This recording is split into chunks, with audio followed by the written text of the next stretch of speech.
En este video estamos revisando los derechos auxiliares del acreedor. ¿Qué vamos a entender por los derechos del acreedor? ¿Para qué sirven? Cabe preguntarse varios aspectos importantes. Los derechos del acreedor son para asegurar el cumplimiento de la obligación, manteniendo la integridad del patrimonio del deudor. ¿Ya? Ahora, ¿cuál es el fundamento? La garantía general. ¿Cuáles son las medidas?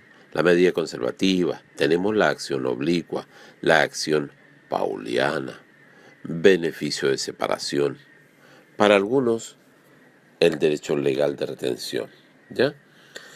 Ahora las medidas conservativas son aquellas que tienen por objeto mantener intacto el patrimonio del deudor, evitando que salga de su poder los bienes que lo forman, a fin de evitar de hacer imposible el cumplimiento de la obligación. ¿Ya? Por ejemplo, a alguien, diciéndolo en términos coloquiales, y discúlpenme los profesores, alguien me debe dinero y yo tengo conocimiento de que va a distraer los bienes por una parte, o por otra parte se va a hacer imposible que me cumpla, por varias razones. Veamos a continuación. Como decíamos, aquellas que tienen por objeto garantizar o asegurar el ejercicio de un derecho sin que constituyan dicho ejercicio en sí mismo. Bueno, veamos las disposiciones que están en que es posible impetrarlas. El fideicomiso, pendiente de la comisión. También en la asignación testamentaria bajo condición suspensiva, el acreedor condicional, los juicios de divorcio y nulidad de matrimonio, los juicios de separación de bienes. Ahora, dentro de las medidas conservativas, el Código Civil no las enumera a modo de ejemplo. Vale la redundancia, por ejemplo, las medidas precautorias suponen el eventual ejercicio de acciones para el cumplimiento de amparo. Por ejemplo, el secuestro de la cosa, el nombramiento de uno o más interventores, la retención de bienes, la prohibición de celebrar ciertos actos o contratos, el embargo en el juicio ejecutivo, la prohibición al fallido de celebrar actos o contratos. Por otra parte, tenemos la guardada oposición de sello al momento de abrirse la sucesión. Aquí se trata de una circunstancia externa, la muerte del causante, la que pone en peligro el patrimonio. Los muebles y papeles de estas se guardan bajo llave y sello para la confección del inventario solemne. ¿Ya? Eso lo vamos a ampliar en nuestros videos de derecho sucesorio y que pronto lo subiré. Por otra parte, la asistencia a la confección de inventario solemne, el título séptimo del libro cuarto del Código de Procedimiento Civil, del inventario solemne. Por favor, pueden leerlo un poquito. Por otra parte, el fallecimiento del causante busca limitar la responsabilidad del heredero por lo que reciba por herencia, ¿ya? En la liquidación de la sociedad conyugal. Veamos otra de las clásicas preguntas y suele ocurrir que nos olvidemos, la acción oblicua. Esta se asemeja a la representación, pero aquí el representante actúa en beneficio propio. La acción oblicua, subrogatoria o indirecta es el ejercicio de los derechos y acciones del deudor por parte de sus acreedores cuando el primero es negligente, o sea, el deudor es negligente para hacerlo. Los acreedores se colocan en la situación jurídica del deudor, ¿ya? De tal modo que si yo soy el acreedor y sé de que el deudor tiene un conjunto de gente que le puede pagar derechamente, voy a lograr obtener ese patrimonio para poder cubrir las deudas que tiene conmigo. Eso en términos coloquiales, por favor, no es lenguaje jurídico, pero en términos jurídicos es el ejercicio de los derechos y acciones del deudor por parte de sus acreedores. Cuando el primero es negligente para hacerlo, los acreedores se colocan en la situación jurídica del deudor. ¿Qué requisitos? El doctrinario, no, doctrinario. Interés del acreedor tendrá interés cuando con la negligencia del deudor queda comprometida su solvencia. La obligación debe ser pura y simple. La obligación debe ser cierta y exigible. El deudor debe ser negligente en el ejercicio de sus derechos y acciones. ¿Qué requisitos de las acciones? Deben ser patrimoniales, no proceden en los derechos personalísimos. Deben existir, el acreedor no puede contratar por cuenta del deudor. Debe tratarse de bienes embargables. ¿Cuáles son los efectos? El deudor negligente puede oponer las mismas excepciones que a su acreedor. No requiere de una calificación judicial previa a la acción. Beneficia a todos los acreedores. ¿Ya? La acción oblicua o surrogatoria hay que verla es clave que la existencia de la acción oblicua en el Código chileno, es clave entenderlo esto, para poder entender también la forma de hacer efectiva la acción oblicua. Está la existencia de la acción oblicua en el Código Civil chileno. Existen dos doctrinas al respecto. El Código Civil no establece la acción como regla general, sino que lo hace como excepción. Claro Solar cree que está contenida en el artículo 2465, 2466 del Código Civil, en el derecho de prenda general. Por otra parte, la forma de hacer efectiva la acción oblicua, el derecho de prenda, el usufructo y retención, los acreedores no pueden perseguir los bienes sobre los que están constituidos estos derechos, ya que no le pertenecen al deudor, pero pueden embargar estos derechos. Excepción, el usufructo legal o derecho legal de goce. Por otra parte, el repudio de donación de herencia o legado, los acreedores tienen derecho a hacerse autorizar por el juez para aceptar. La aceptación es hasta el monto de su crédito. En los demás subsiste el repudio. Por otra parte, cuando nos recordamos de derecho comercial, en el Código de Comercio, la enajenación de una nave.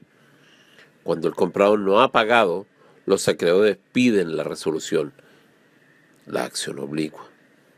Cuando el comprador ya pagó, acreedores piden la revocación, acción pauliana. ¿Ya? Bien importante este aspecto, ¿ya? Casos de semblanza, porque tenemos que hacer una relación acá en este caso. En el arrendamiento, el traspaso legal del contrato. Embargo de la cosa arrendada, los acreedores reemplazan al arrendador. Insolvencia declarada del arrendatario. Los acreedores pueden sustituirse en el contrato dando fianza cuando les interese mantener el arrendamiento. Pérdida de la cosa debida por el hecho o culpa, caso fortuito. El acreedor tiene derecho a exigir que el deudor le ceda sus acciones contra terceros, porque en el fondo el deudor no sufre perjuicios y no puede demandar la indemnización. Aspectos muy importantes para tomar en cuenta, ¿ya? Entonces, las acciones directas, ¿cuáles son? Son aquellas a través de los cuales el acreedor cobra su crédito a través del contrato que con otras personas ha celebrado el deudor, ¿ya? Por ejemplo, el contrato de seguros, caso en que una persona exige la reparación del daño sufrido directamente a la compañía de seguros con la que el deudor tenía un seguro contra terceros, el mandante contra delegado, los subcontratistas contra el propietario de la obra, ¿ya? Ahora, este cuadro me interesa que lo tomemos bastante en consideración. Las maneras de realizar actos fraudulentos. Por ejemplo, hay otorgándose un acto aparente de enajenación, simulando deudas que no existen. Esa sería una acción de simulación. Por otra parte, podría existir la realización de un acto real, pero cuyo objetivo es defraudar a los acreedores. La acción pauliana. ¿Ya? Entonces, vamos a ver la acción oblicua, la acción pauliana. ¿Cuál es el objetivo de estas acciones? La preservación del patrimonio, que no están destinadas al cumplimiento mismo, pero tienden a asegurarlo. El fundamento, derecho de garantía general. Por una parte, la acción oblicua. El acreedor ejerce acciones que no le pertenecen. Acción pauliana. El acreedor ejerce acciones propias. La acción oblicua se basa en la pasividad del deudor en el ejercicio de sus derechos. Acción pauliana se basa en hechos que llevan a sacar bienes del patrimonio del deudor. Acción oblicua favorece a todos los acreedores. Acción pauliana favorece solo al acreedor que la ejerce. La acción pauliana. Esta está en el 2467 del Código Civil. Son nulos todos los actos ejecutados por el deudor relativamente a los bienes que ha hecho cesión o de que se ha abierto concurso a los acreedores. ¿Ya? ¿Cuál es la naturaleza jurídica? Primero, la teoría de la nulidad establece que la acción pauliana es una acción rescisoria, basada en el vicio del dolo, por tratarse de un fraude especialísimo, el fraude pauliano. Nunca olvidar, porque siempre se consulta por el fraude pauliano, que se realiza en perjuicio de terceros. Por otra parte, como segundo está la acción indemnizatoria. Respecto de la responsabilidad civil, se concibe este tipo especial de reparación, dejar sin efecto el acto ilícito. Tercero, la inoponibilidad. Se trataría de un caso especial de inoponibilidad porque en todo lo que no perjudica a terceros, el acto persiste. ¿Qué características? Es una acción directa. Es una acción personal porque deriva de una relación de crédito, aun cuando carezca de todo objeto, si ella no va a implicar, ¿ya? Es bien importante, si ella no va a implicar, ¿ya?, al tercero adquiriente. Tercero, la acción patrimonial. Cuarto, el plazo especial de prescripción, 1 año. No se suspende por ser de corto tiempo, desde la celebración del acto o contrato. Efectos. Deja sin efecto el acto impugnado hasta el monto que perjudique al acreedor o acreedores que han intentado la revocación. Aquí veamos un primer punto, los efectos relativos. Subsiste el acto en todo lo que no perjudique al acreedor, por lo tanto no opera la nulidad del acto. Segundo, los efectos de la revocación variarán según el acto. Tercero, los bienes devueltos pueden ser ejercidos los derechos de los acreedores. Cuarto, tiene por objeto preparar la ejecución del acreedor. Importante recordarse del 2467 del Código Civil. La acción pauliana. Por otra parte, también hay requisitos que se trate de actos patrimoniales que impliquen a lo menos un principio de enajenación, que el acto recaiga sobre bienes embargables. La oportunidad se ha discutido si es necesario que se realicen previa declaración de la quiebra, el llamado periodo sospechoso, o cesión de bienes. La jurisprudencia desestima esta doctrina y no lo considera un requisito. Cuarto, que el acreedor tendrá interés cuando el deudor sea insolvente y actúe en perjuicio de los acreedores. al otorgarse un acto impugnado, por ejemplo, al ejercitar la acción. Quinto, que la obligación sea pura y simple. Sexto, el deudor debe ser fraudulento, el fraude pauliano. Por otra parte, o por parte del deudor, ejecutar o celebrar el acto contrato con ánimo de perjudicar a los acreedores. Vivito, ¿eh? Por otra parte, de quien contrata con él, conocer el mal estado de los negocios. Y séptimo, si se trata de un acto oneroso, el fraude pauliano del tercero que contrata. Ahora, la situación de los subadquirientes. A actos y contratos a título oneroso se exige la mala fe de ambas partes. Actos a título gratuito, basta la fe del deudor. Y tercero, la situación de los subadquirientes, aquellos derechos que emanan del que celebró el contrato. El Código Civil no lo menciona.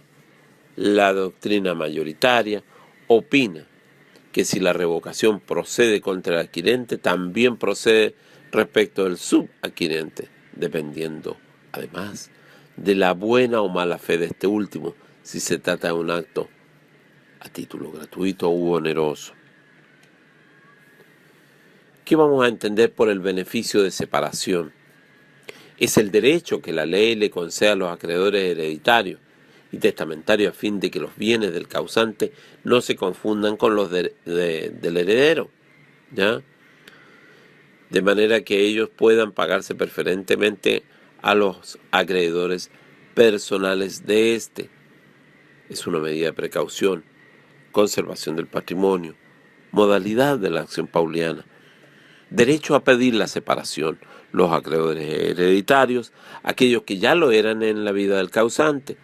También están los acreedores testamentarios o legatarios, aquellos cuyo crédito arranca su origen de la declaración de la última voluntad del causante, ¿ya?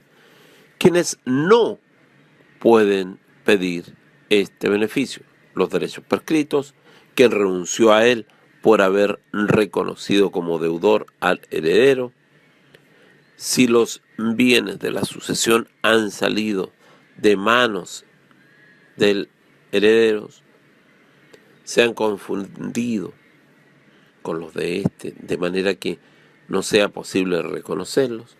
Ahora, ¿contra quién se ejerce? Los herederos.